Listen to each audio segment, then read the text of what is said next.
We now have systems that want to be able to get better in what they do and learn from what they do. And you sometimes hear the term learning healthcare system.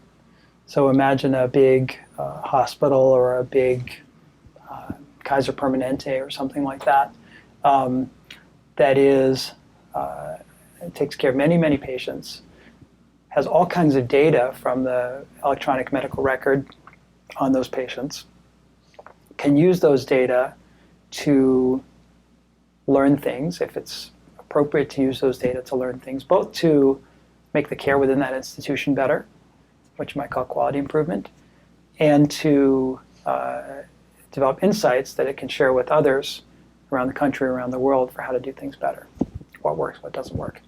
So patients' data becomes this precious resource for learning. And so the question is, to what extent do we all have an obligation, given that we're all the beneficiaries of the medical care system and of the medical care that we get, to contribute our data to that effort to learn?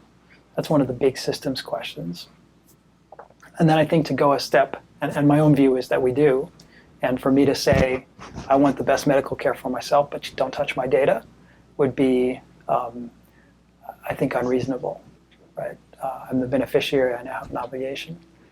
But let's push that a little further. So now that healthcare system wants to tweak something and ask the question, does that actually make things better? So now we're starting to verge over into the realm of actually doing research and maybe even doing true experimentation. And so when can a healthcare system tweak something in the way that it cares for patients?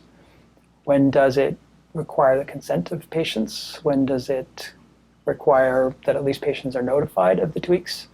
Can people opt out? Or again, are we entering an age where, just by virtue of getting the benefits of the medical care that I get from going to see my doctors at Kaiser, I have an obligation to be a part of Kaiser's efforts to make care better, both for its own patients and for patients everywhere. So these are some of the big system questions that we're wrestling with right now. And there are some who want to say, you deviate from this very individual, personal standard. You tweak anything, and with the idea of testing to see if it makes things better. You can't do that unless you tell people about it and get their permission. And others who say, not feasible, can't do that.